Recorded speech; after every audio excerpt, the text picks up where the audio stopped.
Hey everyone, Homegrown Big here. I'm finally trying to do this video. Like, everyone's asking about food and what I'm eating now and what does it look like and what are the percentages, and there's a lot of questions. So I'm going to share that, and it changes with the season, and I would say what works for me might not work for others, but this is what I found works best for me through all of the experimentation that I've done.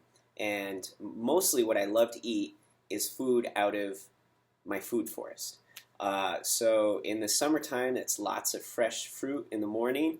Right now in the winter, I am eating some regional organic fruit crops to supplement what I've canned.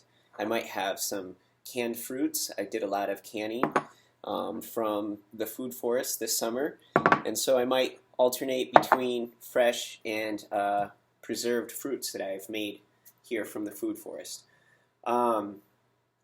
If I'm feeling really like depleted because I've been working and working out a lot, I might add in something like oatmeal or crepes or chia seed pudding or some homemade breads of some type to sort of bolster the calories. All throughout the day, I generally eat carbs and fruits and nuts. Starches, fruits, and nuts. And then as the day progresses on, I move into vegetables, greens, fats, and some starches. Depends on the day. Sometimes it's a lot of starch, but most of the time my starches are in the afternoon. In the evening, I eat a lot of soups, a lot of stir fries, a lot of curries, a lot of roasted vegetables, roasted things, slow cooked things. I do a ton of slow cooking, and this is something that I really think is important. Part of our traditional foods has always been a pot of slow cooking, low temperature food with a lot of vegetables, a lot of roots, and a minimal amount of meat and broth. And I think that this is a really important traditional food for a lot of reasons. The slow cooking at low temperature really opens up the vegetable matter and makes the nutrients really absorbable. Keeping it at a low heat minimizes the loss of nutrients. And also, really cooking food at lower temperatures over long periods keeps your food away from the Maillard reaction. The Maillard reaction, I'm not sure if I'm saying that right. And that's something everybody should be aware of, that cooking foods at high temperature, whether it's a carb or a meat, does cause biochemical reactions that are pretty toxic to us. In fact, they can be considered neurotoxins. So I don't think once in a while having, like a French fry is going to kill you, but I stick to lower temperature cooked foods as the bulk of how I prepare cooked foods. So I don't eat animal products on every day. I don't think anybody needs to, except for maybe if you're coming out of a depleted state. I would say a lot of people ask, what does a plant-based diet with limited animal products look like? And for me, that means that I have a small amount of animal products for maybe 3 to 5 meals a week. And then other times I might have a little bit of something that's animal product in a meal. So that means that I'm not having like animal products as the meal, but I might use some butter when I'm cooking it. I might use some broth that I've made. I might sprinkle a little bit of cheese or have some pesto in it. This is what I'm referring to. So this is how I feel best, and I think that from my experience and from the literature that I've reviewed, that this also supports why I feel so good. We see that there's a high success rate of people on plant-focused, plant-based diets with minimal amount of animal products to ensure that those fat-soluble vitamins, those long-chain fatty acids, the B vitamins, and those preformed fat-soluble vitamins are getting into your diet that may be difficult to get from a 100% plant-based diet, depending on your genetics. So that's the sum of it.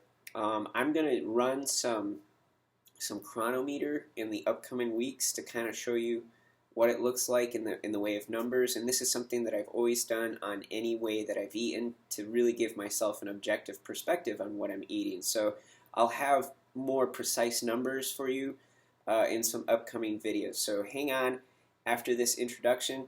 It's a hodgepodge of food that I like have started over and over, like trying to start a day in the life of eating. And I'm just really bad at those because my life is busy and complicated, and I just don't have a day to take out for doing a YouTube video chronologically. But I have lots of little clips that are going to add up to something more with more substance. So let me know what you think, if you have any more questions, and I hope you enjoy this. Greetings, friends. Here we are with another edition, not addition, of what I eat in a day of permaculture.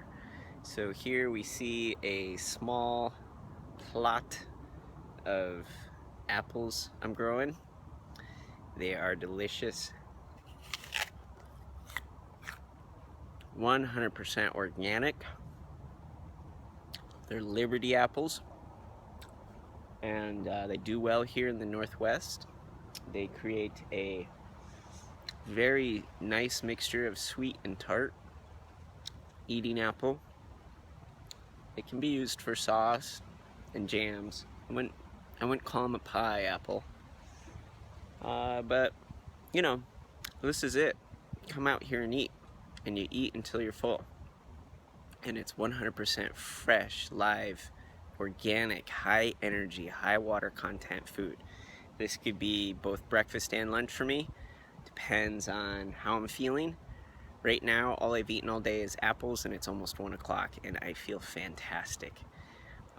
Anybody who thinks that apples are just a snack, or if you eat too much fruit, you're gonna get fat, or if you eat too much fruit, you're gonna be diabetic, does not understand how we're designed. Fruit is phenomenal food. It's rich in fiber. In its whole state, it does not spike your blood sugar unless it's put together with a bunch of fat. Well, that's another conversation. But you just come out here and you eat from the tree, you're gonna feel so energetic, so much phytonutrients, so much antioxidants, so much water, good, pure nutrition. This is how I like to start my day and carry out through my day. It's perfect.